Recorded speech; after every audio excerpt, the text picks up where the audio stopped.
अपराधियों के लिए नासूर बन चुकी गुरुग्राम पुलिस को मिली एक बड़ी कामयाबी। देखिए हमारी इस खास रिपोर्ट में। हमने 3 आदमी 1-1 लाख के इनामी हैं, जिनमें से एक लेडी भी है। इन्वेस्टिगेशन में ये टोटल 523 करोड़ रुपए की ट्रांजैक्शन सामने आई है इन अकाउंट।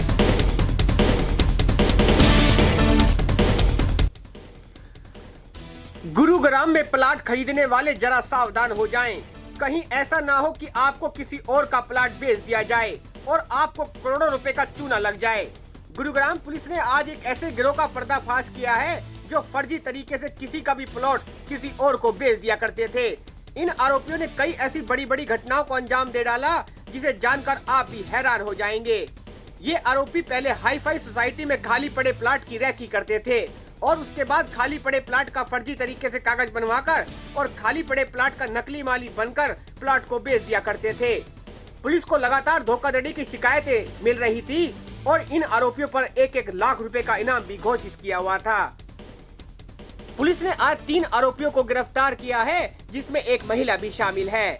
ये तीनों आरोपी पंजाब के रहने वाले हैं और गुरुग्राम में प्लाट बेचने के मामले में इन आरोपियों ने बहुत से लोगों से ठगी करके करोड़ों रुपए का चूना लगा दिया है। अब पुलिस 523 करोड़ रुपए का लेन देन का मामला सुनकर भी हैरान हो गई है। बहरहाल पुलिस इन तीनों को कोर्ट में पेश करेगी और इनको रिमांड पर लिया जाएगा, जिससे और कई बड़े खुलासे होने की उम्मीद पुलिस लगा रही है। अगर आपने अभी तक हमारा चैनल सब्सक्राइब नहीं किया तो अभी सब्सक्राइब करें और बेल आइकॉन को क्लिक करके हमारी लेटेस्ट वीडियोस के बारे में अपडेट जानें। हमने 3 आदमी 1-1 लाख के इनामी हैं, जिनमें से एक लेडी भी है।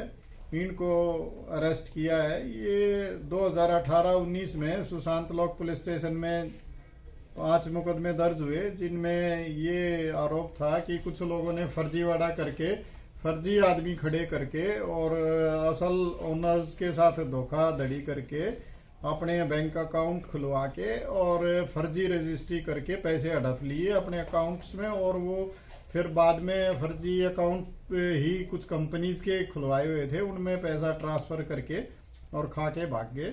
जिसके संबंध में सुशांत लॉक पुलिस स्टेशन में 8 FIR दर्ज थी और 1 FIR सेक्टर 29 पुलिस स्टेशन में दर्ज थी, जिसमें से 5 FIR की हमारे को इन्वेस्टिगेशन दी गई। मेरे सुपरविजन में एक SIT बनाई गई, जिसका सुपरविजन DCP क्राइम साहब कर रहे थे।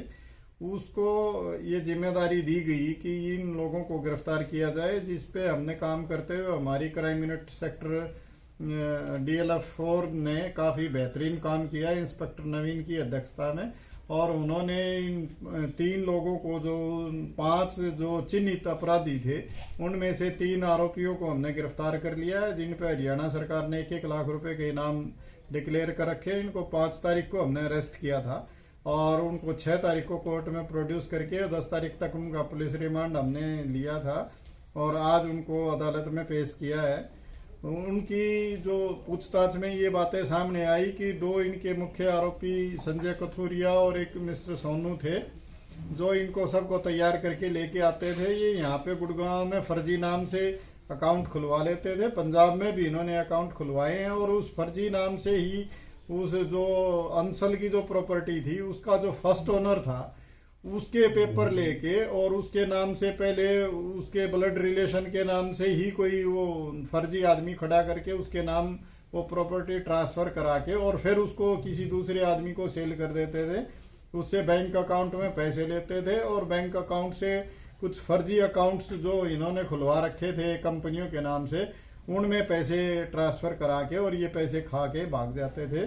इस तरह से इन्वेस्टिगेशन में ये टोटल 523 करोड़ रुपए की ट्रांजैक्शन सामने आई है इन अकाउंट्स में, जिसकी हम आगे जांच कर रहे हैं। इसके जो 2 आरोपी हैं संजय कथुरिया और सोनू, वो अभी जांच में ये पता चला है कि वो दुबई में बैठे हैं, जिनके बारे में भी हम आगे की कार्रवाई कर रहे हैं, और उनके अन्य साथी हैं, उनकी भी पूरी इन्वेस्टिगेशन की जा रही है और उनको भी बहुत जल्द हम गिरफ्तार करेंगे। सर, इस मामले में ये कितने प्लॉट्स अब तक ऐसे फर्जीवाड़ा करके बेच चुके हैं और खासकर किन इलाकों में ये प्लॉट्स को अपना निशाना बनाते थे? ये इनका खास टारगेट अंसल की प्रॉपर्टी रही है, उसमें हमारे यहाँ सुशांत लोक के इलाके में खासकर इनका और डीएलएफ के साथ लगता जो हमारा सेक्टर 29 पुलिस स्टेशन का इलाका है, वहाँ के ज़्यादा प्लॉट्स हैं। इसके अलावा उधर पालम की साइड में भी ये इस तरह का काम करते थे। वो जो भी इनको जहाँ पे भी जगह मिल जाती थी, अंचल का जो प्लॉट उसका कोई मालिक वहाँ पे नहीं था, उसकी पूरी डिटेल ये इकट्ठी करके और उसके प्लॉट का फर्जीवाड़ा ये करते थे। और कितने लोग हैं सर इनके गिरोह में? इनके गिरोह में अभी हम इन्वेस्टिगेशन कर रहे हैं और उसमें 3-4 लोगों के बारे में और पता चला है, जिनके बारे में अभी जांच की जा रही है और बहुत जल्द हम उनको भी गिरफ्तार। सर ये तीनों लोग क्या हैं और कौन है, कहाँ के रहने वाले हैं, ये कितने मामलों में लिप्त थे, इनका क्या मेन रोल था? ये एक कविता रानी है जो फर्जी नाम से रिया सहगल बनी हुई थी और इस नाम से अकाउंट खुलवा के और इसके रिया सहगल के नाम से खड़ी होके इसने रजिस्ट्री करवाई थी। इसी तरह से एक राहुल है, इसने फर्जी अकाउंट खुलवा रखा था और ये राहुल जो है ये कविता के साथ लिव इन रिलेशनशिप में रह रहा था। इसी तरह एक रणवीर हैं जो कपूरथला के रहने वाले हैं, इन्होंने जसजीत के नाम से यहाँ पे फर्जी अकाउंट खुलवा के और फर्जी कागजात बना के और रजिस्ट्रियां करवाई हैं। इनका मेन रोल ये था कि ये अकाउंट फर्जी खुलवाते थे, अपने आधार कार्ड फर्जी बनवाते थे और फर्जी नाम से खड़े होके ये रजिस्ट्रियां करवाते थे। और संजय कथुरिया जो था वो इस सारे गेम का इनका संचालन करता था कि इनको कहाँ जाके किससे मिलना है, किस तरह से आगे की कार्रवाई करें।